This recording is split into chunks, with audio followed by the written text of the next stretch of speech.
Welcome! In this video, we will guide you through the disassembly, repair, and reassembly of a Viking Pump 75 series pump. Before you begin, please consult the appropriate technical service manual for safety information.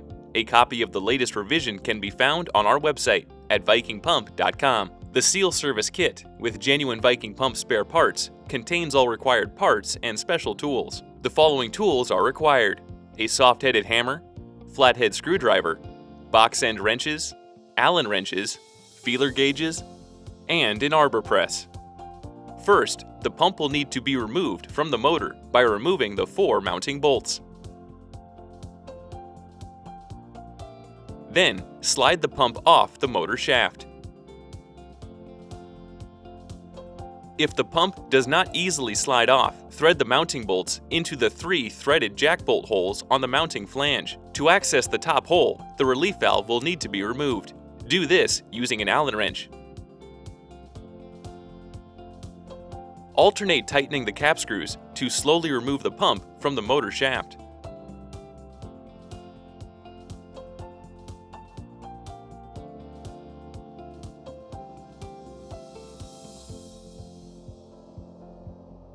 Keep the pump and work area as clean as possible. Drain the pump of any residual liquid.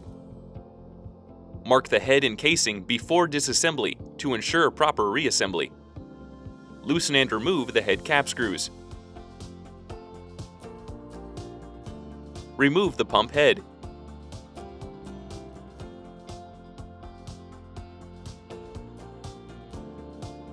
Remove the idler gear.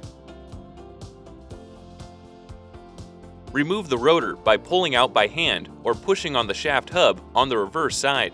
Remove the old gaskets from the casing and clean the gasketed surfaces.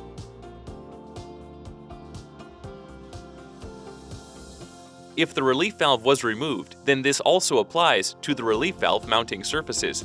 Next, remove the old lip seals. For G and GG size pumps, the lip seals are pressed in from the flange side. To remove them, turn the pump flange side down. Using a flathead screwdriver and soft hammer, tap the seals out of the bore. Work in a circular pattern so that the seals move straight down and don't get stuck. For H, HJ, and HL sizes, a similar removal process is used, but the seals in these models are found behind the rotor, so orient the pump with the mounting flange up before removing the seals. Inspect the pump parts for any damage, particularly critical parts such as the rotor, casing, idler pin, and idler bushing. Check parts for nicks, burrs, and excessive wear. Replace any worn components. Using an arbor press with a 2 3/16 inch arbor, press in 2 lip seals one at a time. The lips must face outward. For G and GG size pumps, the lip seals will be pressed in from the flange side. H, HJ, and HL sizes are pressed in from the casing side. Place the first lip seal into the bore with the lip down. Press until it stops at the bottom of the seal bore. Place the second lip seal with the lip facing up and press until it stops against the first lip seal. Pack the area between the lips with compatible grease. There are 2 holes that lead to the seal chamber. For pumps with lip seals, only the outlet side of the pump should be plugged. For pumps with mechanical seals, both holes should be plugged. If any of these plugs were removed, be sure to reinstall them. These plugs can be accessed through the pump ports. Lubricate the rotor hub with compatible oil and install into the casing. The hub should slide through the lip seals. Place the idler on the idler pin and install the head on the pump. Do not include gaskets at this time. Install and tighten a few cap screws. Measure the gap between the head and the casing with feeler gauges and add this value to the desired end clearance of the pump. Remove the head and place new gaskets on the pump. Place treated paper gaskets on each side with the plastic shim gaskets in between to achieve the calculated required thickness. Reinstall the head and measure the end clearance with feeler gauges. If clearance is too tight, add shim gaskets. If it's too loose, remove shim gaskets. Once the correct gaskets and shims are determined, remove the head and apply gasket sealant.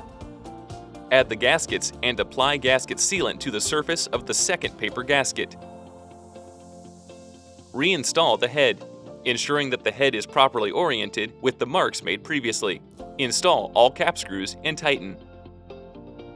If the relief valve was removed, reinstall it this time. Make sure to install a new gasket and apply gasket sealant to both sides.